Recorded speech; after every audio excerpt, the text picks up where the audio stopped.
took it from you. From your cold, dead hands, Igor. What? Where? When? In a reality where you fucked up, my friend. From one of the many worlds bearing the brunt of your failures. Are you saying that you come from a different... that you're from... This is hell. You have no idea. Where are you going? Back to my screwed up world, of course. You know me. I'd prefer to die fighting. Wait! Don't waste the chance I've given you, Igor. Finish the job.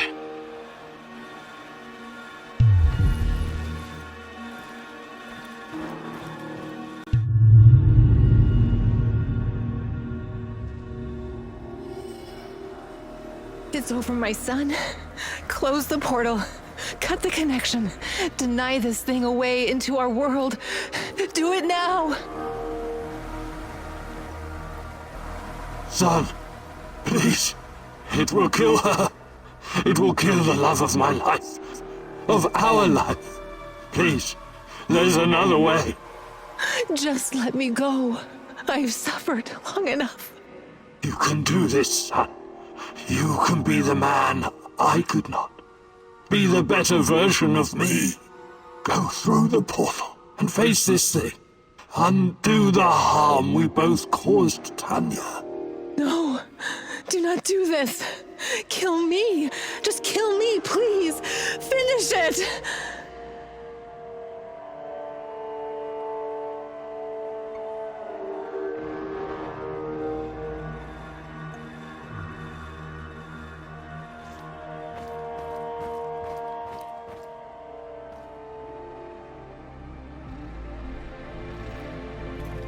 A single shot of adrenaline would have saved my ass.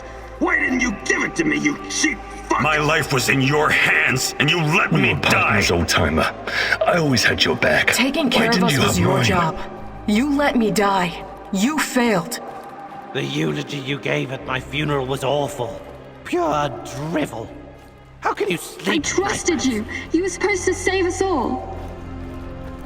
You killed Kostia, you motherfucker. My Kostia! Why? Why did you betray me, Mousy? After everything I've done for you, you chose Executing an unarmed prisoner like a common thug. I expected more from you, Professor Can't all Camino. have happened. I fixed them.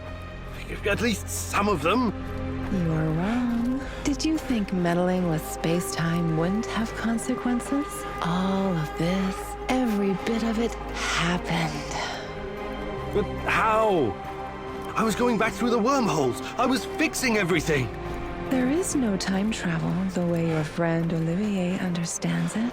You can never change what's already occurred, because every change creates its own space-time continuum. And time only moves in one direction. Entropy. Every time you make or unmake a decision, you twist an entire dimension. It's because you are a part of me, made from the same multi-dimensional stuff. But I just wanted to save Tatiana. Yes, your mother. And along the way, you destroyed countless lives across dozens of dimensions. All because of animal body chemistry, because of the human need to connect with your progenitor. So here I am. I am your real mother.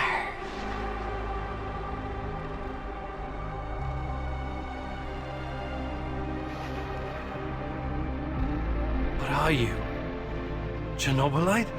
I am God. Bullshit. There is no God. But it's a matter of perspective. To a spider under your boot, you surely are a god. Isn't that so, Igor? Don't. Call me that. I'm not... Ah, fuck. Having a bit of an identity crisis? As a poet once said, the child is the father of the man. The fear that clouds your mind is what makes your situation irreconcilable. Fear? No. I'm not afraid of...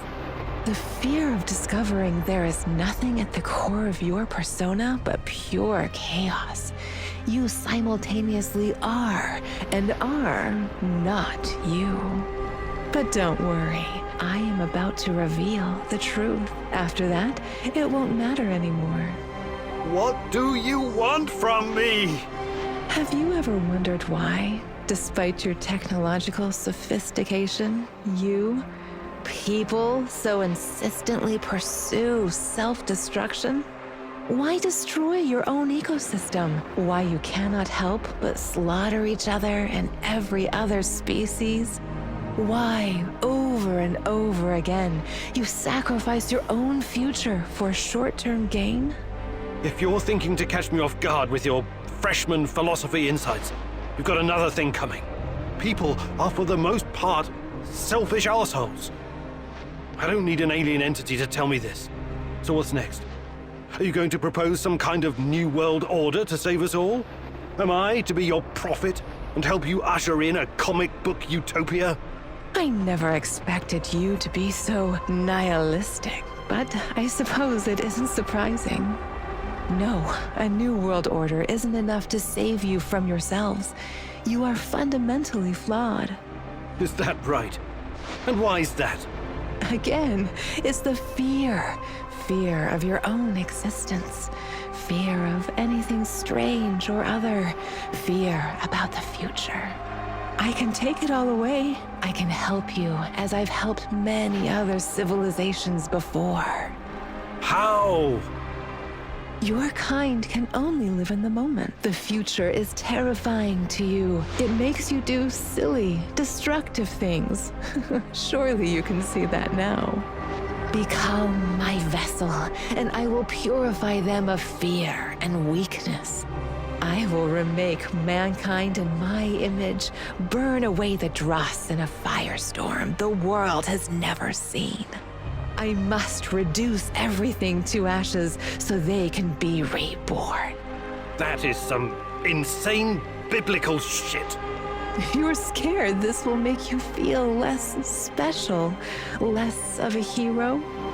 This is what being a hero is all about. You went on a quest to heal the world, to find a cure. I am the cure. We can banter words for as long as you want. I have plenty of time. But the result is inevitable. You and I are already connected at the core. You cannot exist without me. Struggling against me will only tire you. It will not in the slightest change the outcome. You're like a fish, endlessly swimming the circumference of a wash basin. You want to jump out, but without me, you simply can't. All your science cannot help you. It's time to set aside this futile struggle.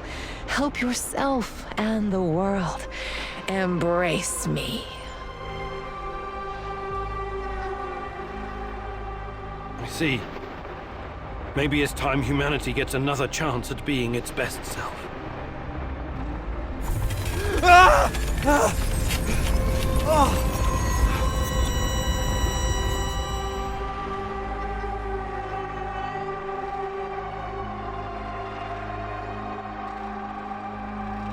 No one will ever know the protagonist's ultimate fate.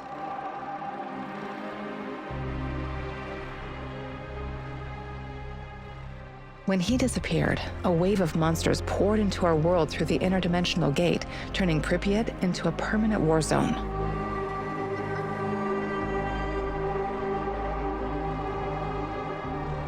The inhabitants of the zone gathered everyone who could fight and resist them as best they can. They will never abandon the zone, for it has become their home. They still hope Igor will return one day and help them in their struggle.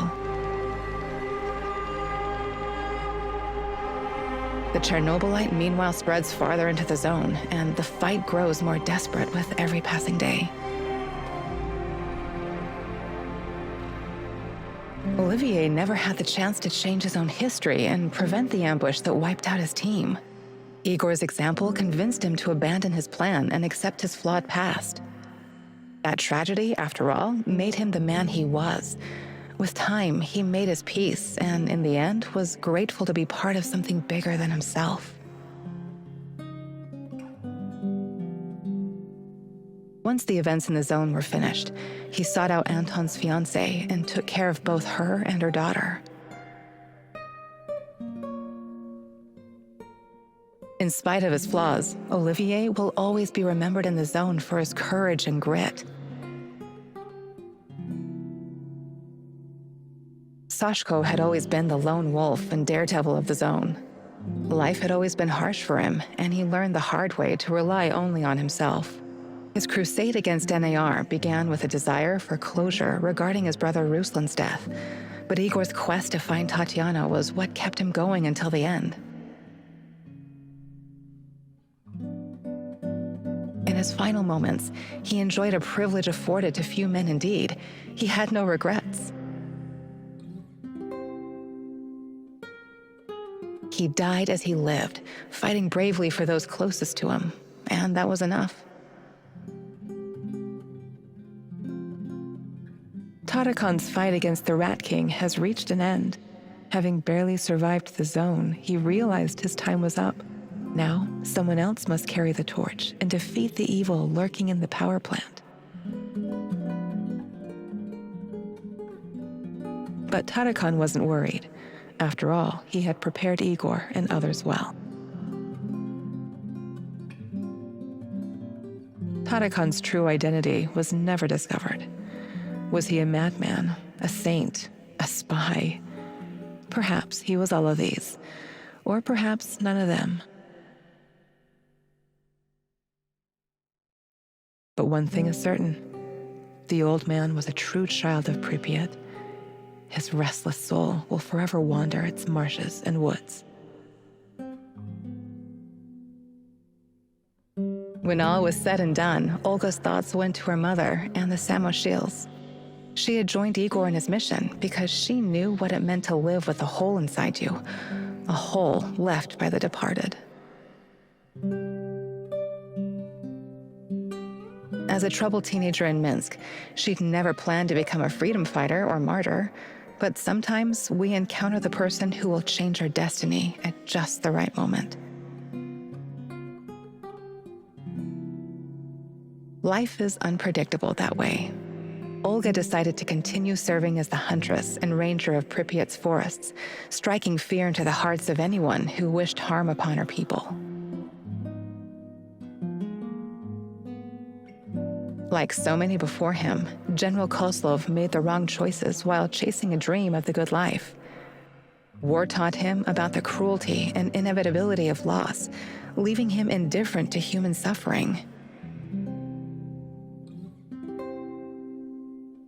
His experiences made him strong, but also blind to the serendipitous moments which could have placed his life on a different trajectory. And so his death was as empty as his life. General Kozlov spent his final moments consumed with bitterness.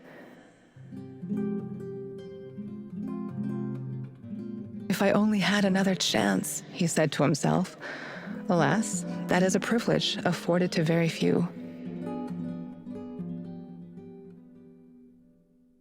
Semenov's ambitions and neuroses almost got him killed. He was a brilliant scientist, but could never come to terms with the collapse of the Soviet Union.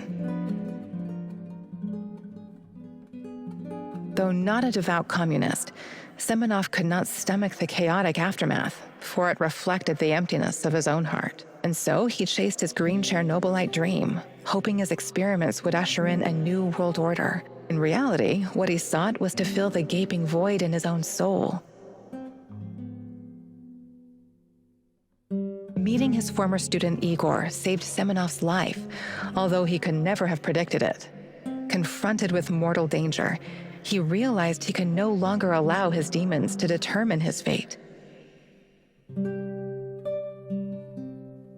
He left the zone, hoping there was still time for him to find peace. Without Semenov's brilliance, NAR eventually dissolved, most of its mercenaries wiped out by either the Shadows or the Samoshils. Faced with staggering losses, the shareholders halted all funding. All that remains of NAR in the zone are the empty barracks and derelict labs, stark reminders of a misguided ambition based on human misery.